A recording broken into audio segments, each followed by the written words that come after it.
Di era digital saat ini, media sosial telah menjadi bagian yang tak terpisahkan dari napas kita. Setiap hari, jutaan pikiran, perasaan, dan opini tumpah ruah secara bebas. Tapi, pernah nggak sih kalian ngerasa kalau ruang yang seharusnya mendekatkan kita nih, yang berjauhan ini, justru malah terasa menyesakkan?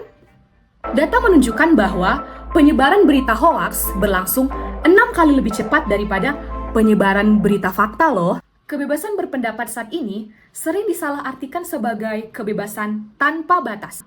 Komentar-komentar pedas dianggap biasa saja, dan emosi diluapkan tanpa berpikir panjang.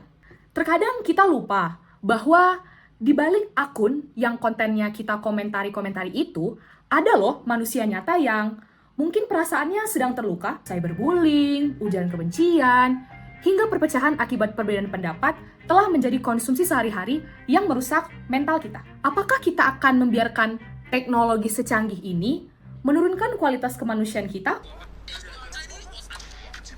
Masalah ini besar, tapi solusinya ada di tangan kita sendiri.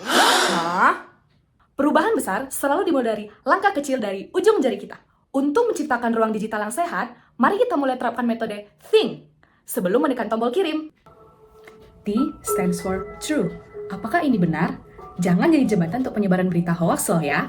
Verifikasi informasi dan jangan mudah terkecoh dengan judul berita yang sensasional. H stands for helpful. Apakah ini bermanfaat? Pastikan apa yang kita bagikan memberikan nilai tambah, bukan untuk memperkeruh suasana ya. I stands for inspiring. Apakah ini menginspirasi?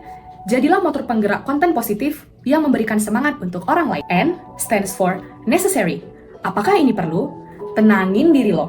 Kalau kamu sedang marah, lebih baik menunda menulis daripada menyesal kemudian karena debat riang sia-sia. K stands for kind. Apakah ini santun?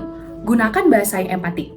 Ingat, perbedaan pendapat itu wajar, tapi cara kita menyampaikannya itu yang menentukan dampaknya. Dunia maya adalah cerminan diri kita sendiri di dunia nyata. Berhenti membandingkan hidup dengan panggung sandiwara orang lain, dan mulailah gunakan media sosial sebagai tempat untuk belajar dan berkolaborasi.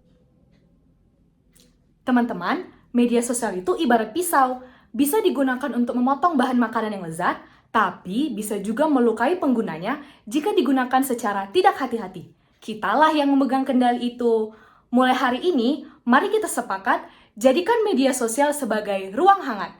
Satu komentar positif dari kamu bisa menyelamatkan hari seseorang, dan satu verifikasi berita dari kamu bisa mencegah perpecahan bangsa. Yuk bijak bermedsos!